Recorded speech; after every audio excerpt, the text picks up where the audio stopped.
Good morning, my name is Christine. Do you ever watch somebody and think of what is going on inside her brain? If you do, that's guessing others' emotion. Actually, this question comes out from a movie by Disney, Inside Out. It is a movie mainly about emotions. People actually are born with emotions. Like the main character, Riley, in the movie, she has 5 main emotions in her brain, which are joy, sadness, anger, disgust, and fear. The 5 emotions in her brain influence her actions.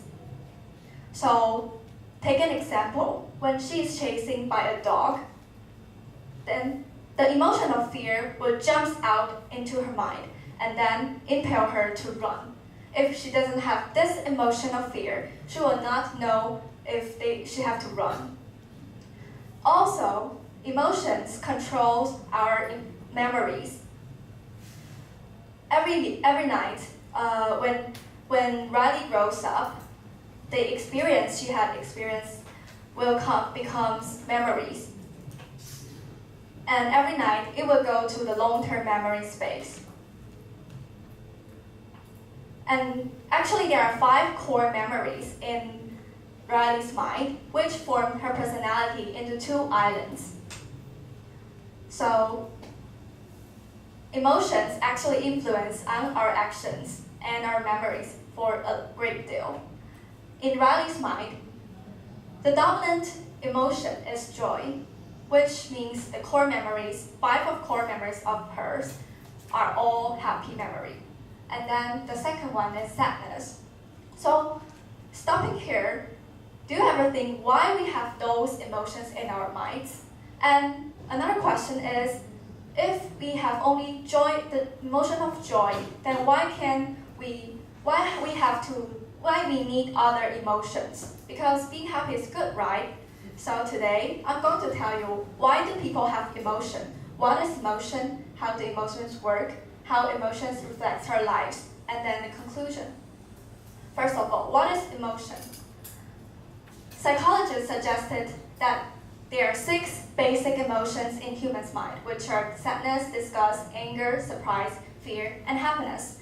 However, there are something out of this list, such as excitement, embarrassment, content, pride, satisfaction, and amusement. Therefore, another psychologist comes out of this picture. This is another emotion classification system, which called Wheel of Emotions.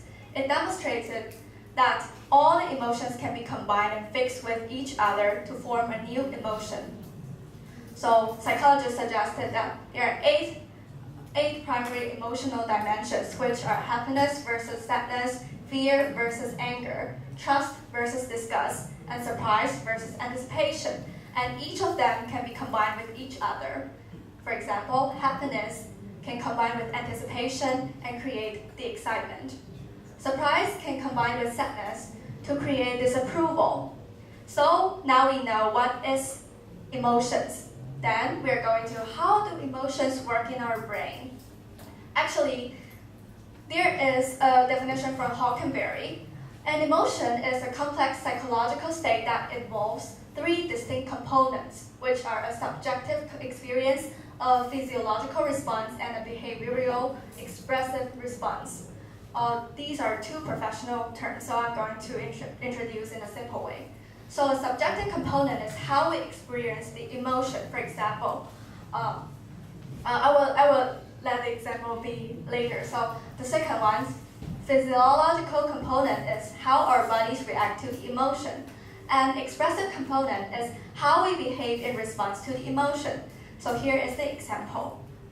You're going to watch a movie, and after the movie, you feel that it's so touching. So the touching emotion comes out into your mind. And then you start to feel that your nose a little bit sour, and your mouth a little bit dry, and your eyes start watering, but nobody beats you or bites you. Why do you have these body responses? That's because the emotion caused it. And then your body might make a response, like you cry, you burst into tears. So that is how emotions work in our brain. First, it triggers, and then it reacts on your body, and then your behaviors will respond to it. Therefore, we now know what is emotions and how does it work. But how emotions reflect our lives? Actually, emotions are really important because it serves a very important role in our life. It influences our behaviors and our thoughts. And also, I just mentioned that the dominant emotion is also important in people's mind because it decides whether you are a positive or a negative person. For example, if a negative person comes out and his dominant emotion is sadness, so then whenever he encounters every event, he will think of sad. Like I ever told to my grandmother, "Oh, grandmother, it's April 4th today," and she responded like, "Oh yeah, it's stressful, right?" So how can you keep the conversation with such negative people? So this is important. And also emotions influence some aspects in our lives. Like emotions can motivate us to take action, such as when you're facing an exam and you feel nervous and anxious, and these emotions will make you learn better, do better in the test, and will make you prepare well because you are afraid that you will fail the test.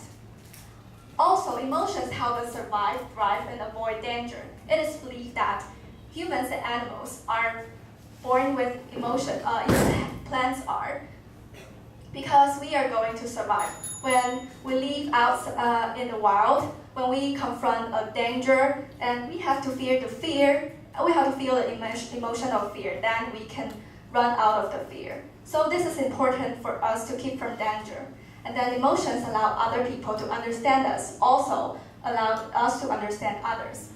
This is also important because when you're in a bad mood or you are very sad, you have to give clues to your friends or families, then they can know whether to take actions. It is very bad if you don't express these emotions out of your mind, and you will finally collapse one day. Like Riley in the movie, she didn't know how to relieve her sorrow, and then finally he find her emotions back. In conclusion, our emotions serve a wide variety of purpose, and we can feel each day. Emotions can compel us to take actions and influence the decisions we make, both large and small, and impact us in these three purposes. So all in all, fight with your emotions. Never apologize for being sensitive or emotional, because it's a sign that you've got a big heart and you're not afraid to let others see it. Showing your emotion is a sign of strength. Thank you.